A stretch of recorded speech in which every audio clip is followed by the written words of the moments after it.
The Princess in the Chest, Part 2. It was 8 o'clock when he took up his post, and for the first hour he was quite proud of his courage. During the second hour he was well pleased with the large reward that he would get. But in the third hour, when it was getting near 11, the effects of the wine passed off, and he began to get uncomfortable. For he had heard about this post, that no one had ever escaped alive from it, so far as it was known. But neither did anyone know what had become of all the sentinels. The thought of this ran in his head so much, after the wine was out of it, that he searched about everywhere for a way to escape, and finally at 11 o'clock he found a little postern in the steeple, which was not locked, and out of this he crept, intending to run away. At the same moment, as he put his foot outside the church door, he saw standing before him a little man who said, "Good evening, Christian. Where are you going?" With that he felt as though he were rooted to the spot and could not move. "Nowhere," said he. "Oh, yes," said the little man. "You were just about to run away, but you have taken upon you to stand sentinel in the church tonight, and there you must stay." Christian said very humbly that he dared not, and therefore wanted to get away, and begged to be let go. "No," said the little man, "you must remain at your post, but I shall give you a piece of good advice. You shall go up into the pulpit and remain standing there. You need never mind what you see or hear.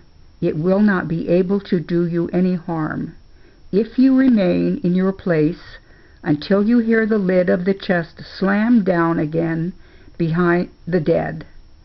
Then all the danger is past, and you can go about the church wherever you please." The little man then pushed him in at the door again and locked it after him. Christian made haste to get up into the pulpit, and stood there without noticing anything until the clock struck 12. Then the lid of the princess's chest sprang up, and out of it there came something like the princess, dressed as you see in the picture. It shrieked and howled, "Sentry, where are you? Sentry, where are you? If you don't come, you shall get the most cruel death anyone has ever got." It went all around the church, and when it finally caught sight of the smith, up in the pulpit, it came rushing thither and mounted the steps, but it could not get up the whole way, and for all that it stretched and strained, it could not touch Christian, who meanwhile trembled and stayed in the pulpit. When the clock struck 1, the appearance had to go back into the chest again, and Christian heard the lid slam after it. After this, there was dead silence in the church. He lay down where he was and fell asleep, and did not awake before it was bright daylight, and he heard steps outside and the noise of a key being put into the lock. Then he came down from the pulpit and stood with his musket in front of the princess's chest. It was the colonel himself who came with the patrol, and he was not a little surprised when he found the recruit safe and sound. He wanted to have a report, but Christian would give him none, so he took him straight up to the king, and announced for the first time that here was the sentinel who had stood guard in the church overnight. The king immediately got out of bed and laid the $100 for him on the table, and then wanted to question him. "Have you seen anything?" said he. "Have you seen my daughter?" "I have stood at my post," said the young smith, "and that is quite enough. I undertook nothing more." He was not sure whether he dared tell what he had seen and heard, and besides, he was also a little conceited, because he had done what no other men had been able to do, or had courage to do. The king professed to be quite satisfied, and asked him whether he would engage himself to stand on guard again the following night. "Oh, no, thank you," said Christian. "I will have no more of that." "As you please," said the king. "You have behaved like a brave fellow, and now you shall have your breakfast. You must be needing something to strengthen you after that turn." The king had breakfast laid for him and sat down at the table with him in person. He kept constantly filling his glass for him and praising him and drinking his health. Christian needed no pressing, but did full justice both to the food and drink, and not least to the latter. Finally he grew bold, and said if the king would give him $200 for it, he was his man to stand sentry next night as well. When this was arranged, Christian bade him good day, and went down among the guards, and then out into the town, along with other soldiers and under-officers. He had his pocket full of money, and treated them, and drank with them, and boasted and made game of the good-for-nothings who were afraid to stand on guard, because they were frightened that the dead princess would eat them, see whether she had eaten him. So the day passed in mirth and glee, but when 8 o'clock came, Christian was again shut up in the church, all alone. Before he had been there 2 hours, he got tired of it, and thought only of getting away. He found a little door behind the altar which was not locked, and at 10 o'clock he slipped out at it, and took to his heels and made for the beach. He had got halfway thither, when all at once the same little man stood in front of him and said, "Good evening, Christian.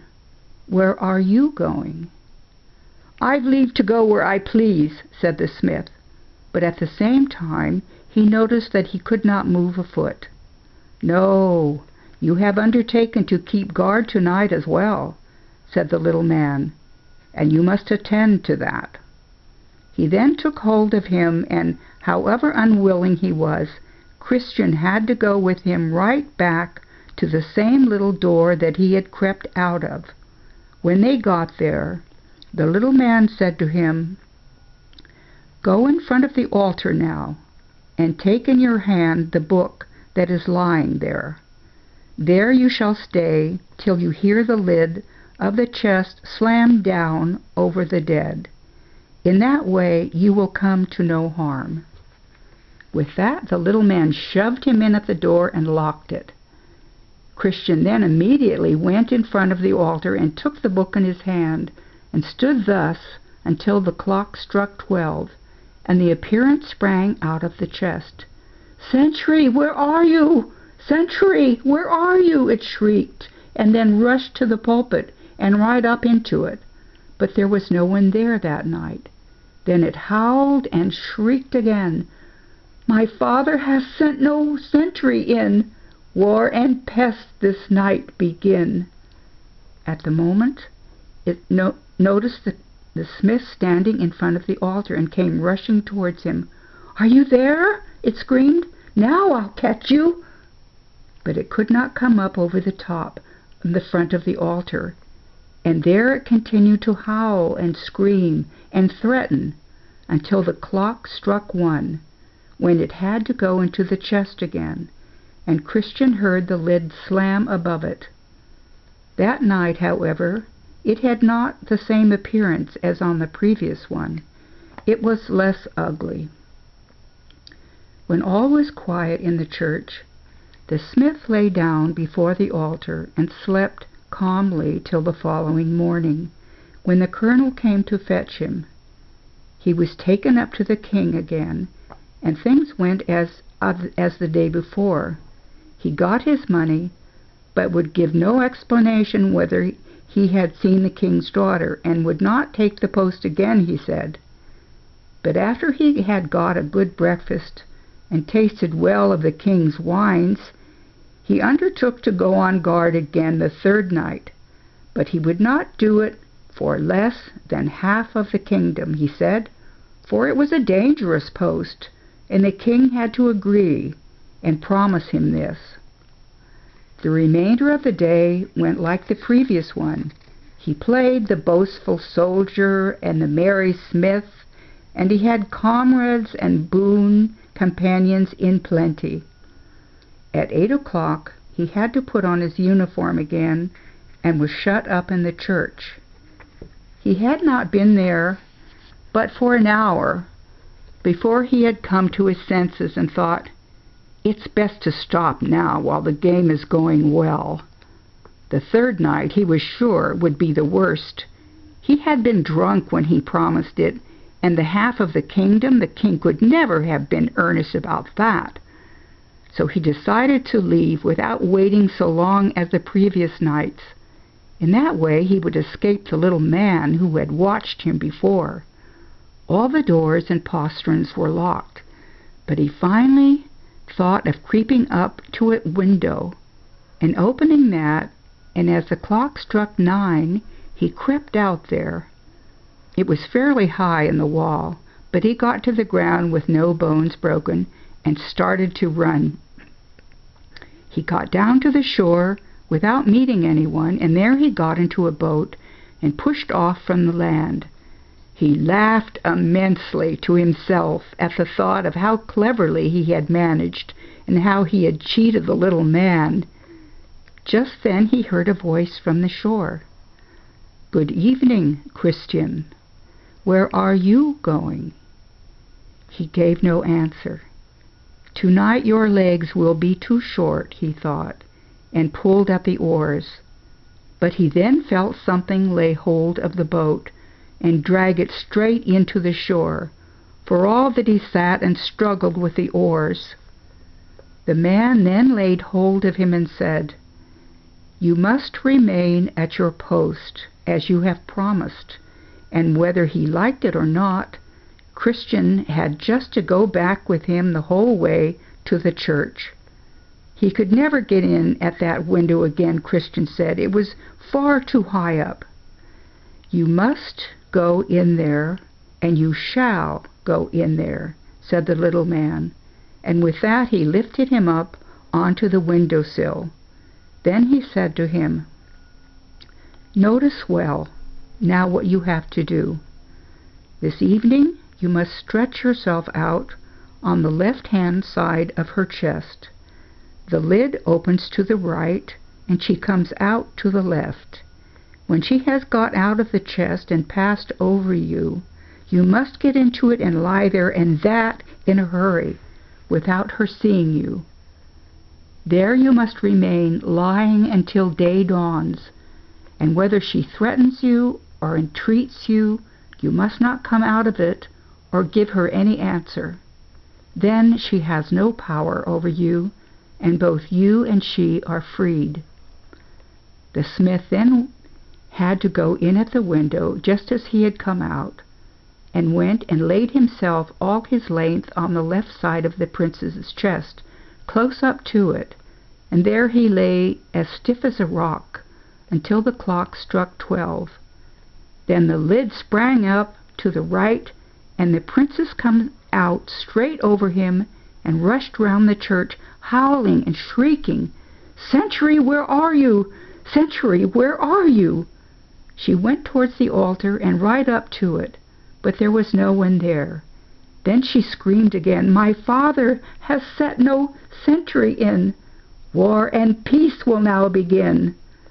Then she went round the whole church, both up and down, sighing and weeping. "My father has set no sentry in. War and pest will now begin." Then she went away again, and at the same moment the clock in the tower struck 1. Then the smith heard in the church a soft music, which grew louder and louder, and soon filled the whole building. He heard also a multitude of footsteps, as if the church were being filled with people. He heard the priest go through the service in front of the altar, and there was singing more beautiful than he had ever heard before. Then he also heard the priest offer up a prayer of thanksgiving, because the land had been freed from war and pestilence, and from all misfortune, and the king's daughter was delivered from the evil one. Many voices joined in, and a hymn of praise was sung. Then he heard the priest again, and heard his own name, and that of the princess, and thought that he was being wedded to her. The church was packed full, but he could see nothing. Then he heard again the many footsteps as of folks leaving the church, while the music sounded fainter and fainter, until it altogether died away. When it was silent, the light of day began to break in through the windows. The smith sprang up out of the chest and fell on his knees and thanked God. The church was empty, but up in front of the altar lay the princess, white and red, like a human being, but sobbing and crying and shaking with cold in her white shroud. The smith took his sentry coat and wrapped it round her. Then she cried her tears and took his hand and thanked him, and said that he had now freed her from all the sorcery that had been in her from her birth, and which had come over her again when her father broke the command against seeing her until she had completed her 14th year. She said further that if he who had delivered her would take her in marriage, she would be his. If not, she would go into a nunnery, and he could marry no other as long as she lived, for he was wedded to her with the service of the dead, which he had heard. She was now the most beautiful young princess that anyone could wish to see, and he was now lord of half the kingdom, which had been promised him for standing on guard the third night. So they agreed that they would have each other and love each other all their days. With the first sunbeam, the watch came and opened the church, and not only was the colonel there, but the king in person came to see what had happened to the sentinel. He found them both sitting hand in hand on the step in front of the altar, and immediately knew his daughter again, and took her in his arms, thanking God and her deliverer. He made no objections to what they had arranged, and so Christian the smith held his wedding with the princess, and got half the kingdom at once, and the whole of it when the king died. As for the other centuries, with so many doors and windows open, no doubt they had run away and gone into the Prussian service. And as for what Christian said he saw, he had been drinking more wine than was good for him.